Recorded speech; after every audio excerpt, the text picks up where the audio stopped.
Olá, boa noite. Hoje é terça-feira, dia 25 de fevereiro de 2014. Está no ar mais uma edição do TVU Notícias, aqui pela sua TV Universitária. Quem visitar os postos de combustíveis da cidade esta semana vai encontrar preços mais econômicos. A queda nos valores do etanol e da gasolina é o resultado da concorrência entre os postos de Uberlândia. O combustível é um dos itens que pode pesar no orçamento de grande parte dos motoristas. E para não perder os clientes e vencer a concorrência, os postos diminuem os preços. O presidente do Minas Petro explica como a atual produção influencia no momento da venda. A safra termina em dezembro, com o início das chuvas, e recomeça em maio, abril, maio, a moagem de cana. Então, no período da entre-safra, que tem pouca oferta, a tendência natural e que tem ocorrido historicamente em todos os anos é de alta do etanol até o mês de abril. Nas últimas semanas, os preços dos combustíveis vêm passando por uma queda em Uberlândia. O etanol hoje está sendo vendido por R$ 1,99 e a gasolina por R$ 2,69. A oscilação dos preços tem explicação. O etanol teve essa redução de preço em função de concorrência mesmo, é questão de mercado. Nós chamamos isso de guerra concorrencial. Cada revendedor, em função do volume estar baixo, por ser janeiro, por ser fevereiro, um mês ruim de vendas, reduziram seus preços e o vizinho também, para poder não perder clientes, também reduziu. E esse efeito dominó, o cascata, fez com que o etanol ficasse tão barato. Para o consumidor, a queda no valor do produto é sinônimo de economia. Ainda não é o ideal, mas abaixou para agradar um pouco o nosso bolso. Eu gasto um monte de dinheiro com gasolina e agora está um pouquinho melhor. Tomara que prossiga abaixando cada vez mais. Se por um lado os pequenos preços favorecem o consumidor, a diminuição dos valores pode se tornar uma preocupação para os revendedores de combustível.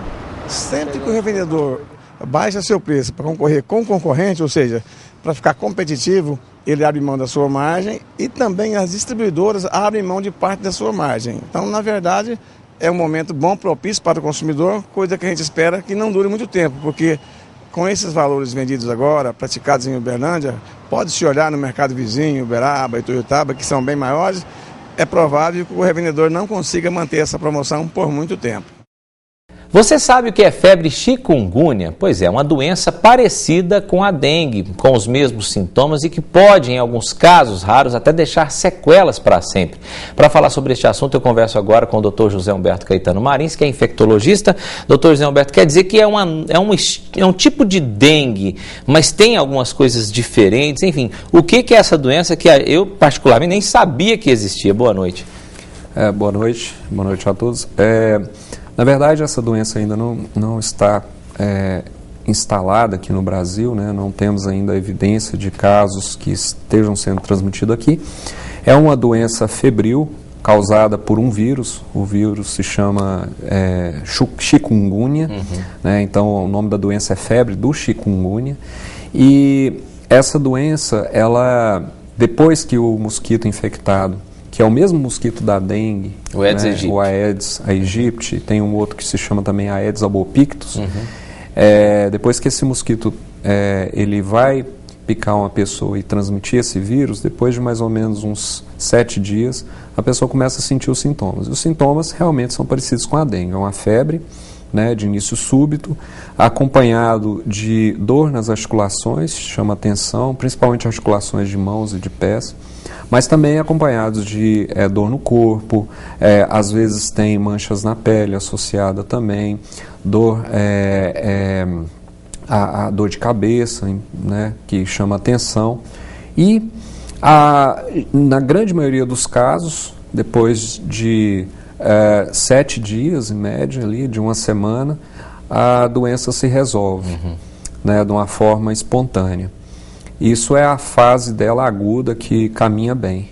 Uma porcentagem dos pacientes pode voltar depois que essa doença se acalma, né, ou resolve.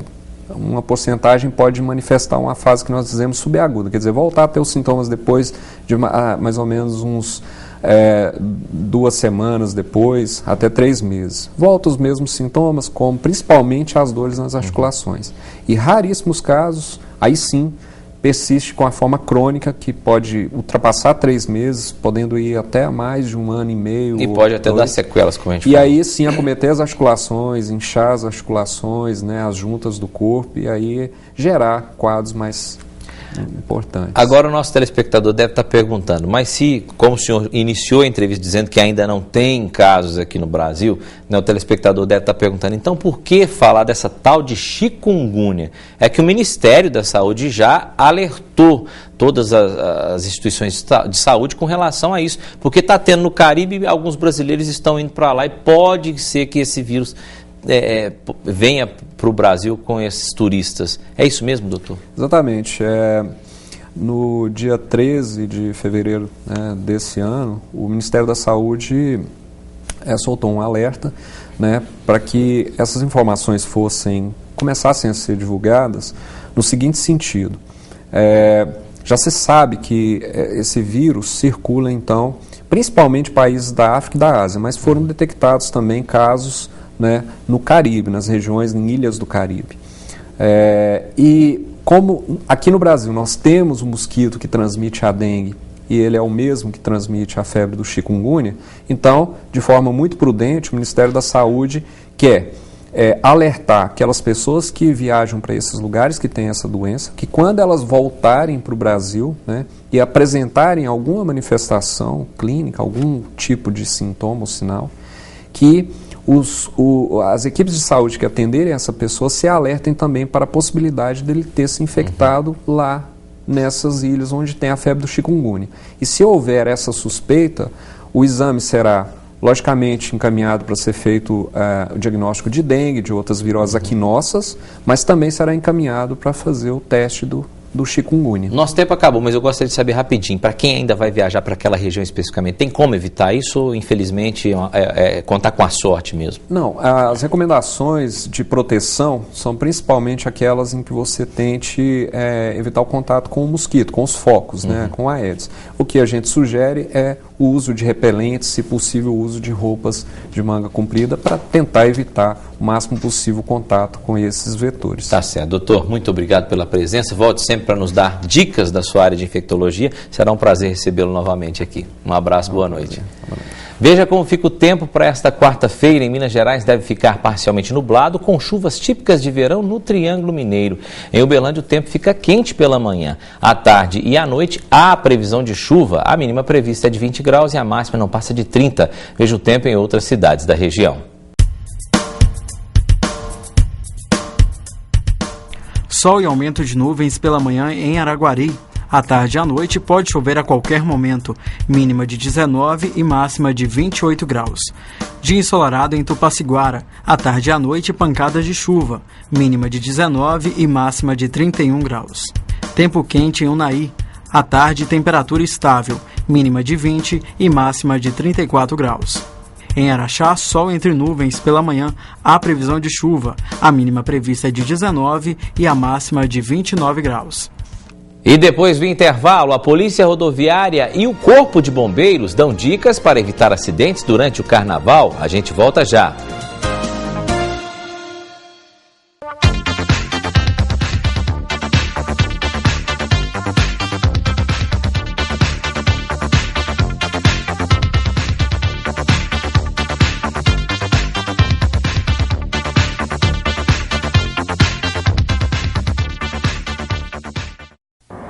Você pode até não ver. Você pode até não acreditar. Mas muitas coisas que fazem parte da sua vida podem ser produzidas com trabalho análogo ao escravo.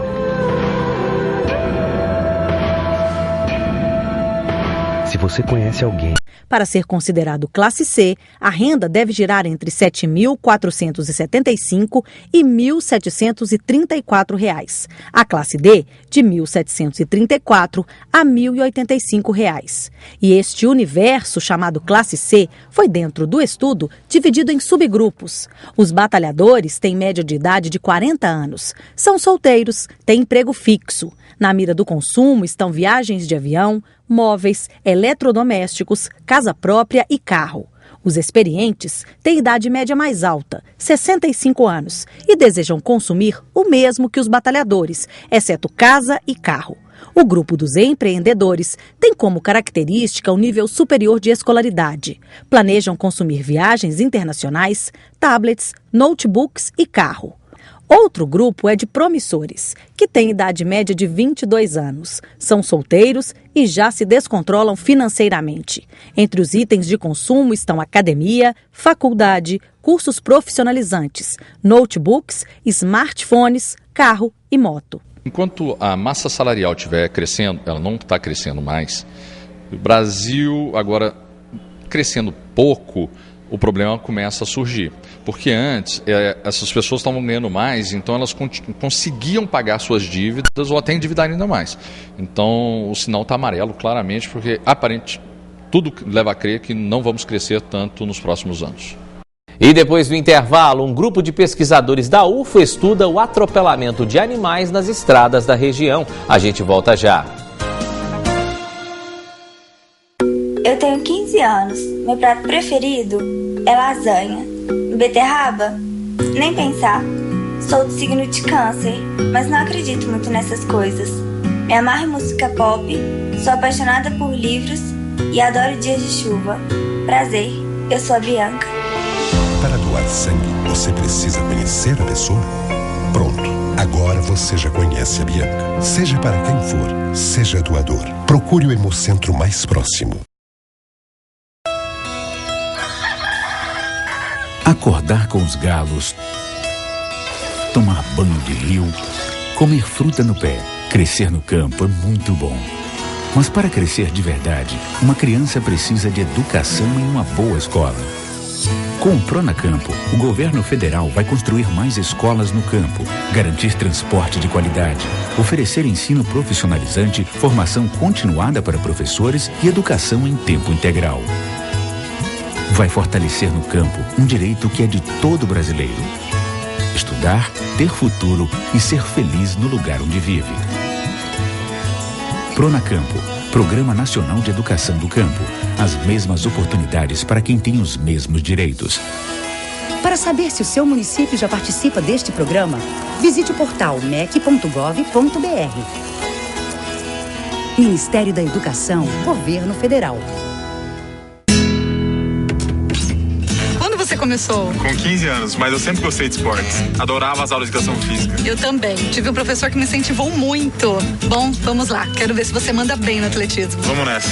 O Brasil é rico em talentos, mas é preciso criar oportunidades para que eles apareçam. Com o programa Atleta na Escola, o governo federal está destinando recursos para incentivar e democratizar a prática de esportes nas escolas e começar a revelar futuros talentos nas pistas, quadras e tatames. Você acha que eu tenho mais talento para corrida ou salto em distância? Quer saber? Por que você não tenta uma corrida de resistência ou algo assim? Ah, é? Quero ver você no tatame, então. Judô? Ah, hoje não, deixa para outro dia. O Brasil quer apoiar o seu talento para os esportes. Entre no site e veja se a sua escola já faz parte do programa. E não deixe de participar dos campeonatos que estão acontecendo em todo o país. Vamos nessa! Ministério da Educação, Governo Federal. Esta é a Gabriela. E esta é a Gabriela daqui a alguns anos.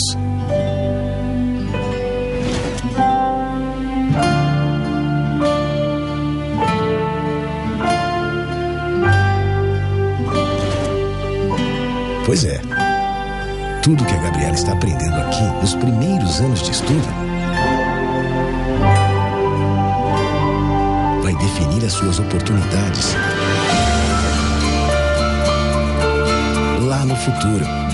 É por isso que os estados e municípios estão unidos ao governo federal num grande pacto para que toda criança seja alfabetizada na idade certa, até os 8 anos. Participe, este compromisso é de todos nós. É o Brasil fazendo mais pelo meu presente. Para que eu possa fazer mais pelo futuro do Brasil. Ministério da Educação, Governo Federal.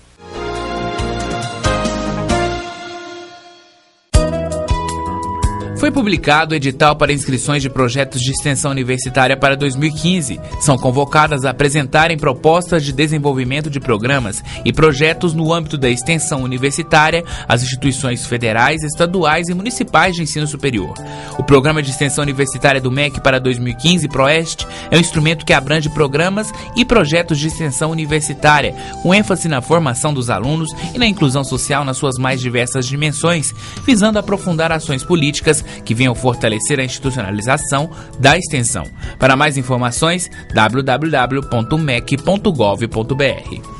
E agora é hora de você conferir as vagas de emprego no nosso quadro Mercado de Trabalho. Então, caneta e papel na mão para você anotar.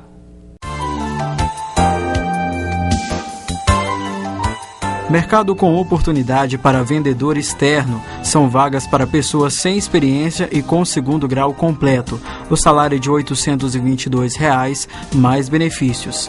Vaga ainda para técnico em segurança do trabalho. O candidato precisa ter curso técnico na área e experiência. O salário é de R$ 1.400, mais benefícios. Vagas também para serviços gerais. É para ganhar R$ 950, mais benefícios. Não é obrigatório ter experiência. São 4 vagas para o setor. Operador de máquinas com experiência, o salário é de R$ 963, mais benefícios. E também para técnico em edificações com experiência, o salário é de R$ 2.000, mais benefícios. Estas e outras vagas você encontra no Cine de Uberlândia, que está localizado em frente à Praça Tubal Vilela, número 60, no centro. Mais informações pelo telefone 3231-4433. Diariamente, muitos animais silvestres são encontrados mortos nas rodovias brasileiras e a principal causa é o atropelamento. Um grupo de pesquisadores da UFO estuda essa situação nas estradas que cortam a região e criam iniciativas para que o número de vítimas não fique maior. Ao transitar pelas rodovias, é comum ver cenas como esta, animais atropelados. De acordo com o levantamento feito por um grupo de pesquisadores da Universidade Federal de Uberlândia, quase 2 animais silvestres morrem diariamente nas BR-050 e 455. A pesquisadora que coordena o projeto Revitalizando a BR conta que o número de bichos vem aumentando nos últimos anos. De 2012 a 2013, em um ano de coleta, foram 690 animais. E a gente tem que lembrar que esse registro é subestimado, né? Porque os animais, muitos morrem e são removidos da rodovia por vários motivos. Alguns morrem ao colidir, mas aliás, eles colidem, mas não chegam a morrer, e aí eles ainda conseguem se locomover e morrem depois da vegetação, e aí a gente não consegue ver. Então, assim, são subestimativas. Nós contabilizamos somente em 100 quilômetros no trecho da BR-050, 690 animais no ano passado. Do ano passado para cá, já chegam a 580, mas ainda falta 1 mês e meio de coleta. As últimas estimativas do Centro Brasileiro de Ecologia de Estradas divulgou um número absurdo de 475 milhões de animais por ano nas rodovias brasileiras. Semanalmente, a equipe se reúne e faz uma varredura nos principais pontos das estradas que cortam a região. O objetivo é coletar as carcaças e fazer o levantamento do número de animais encontrados na pista. Elas são feitas sempre com, no mínimo, 2 observadores, né, porque a gente averigua os 2 lados da rodovia, ida e volta. E toda vez que a gente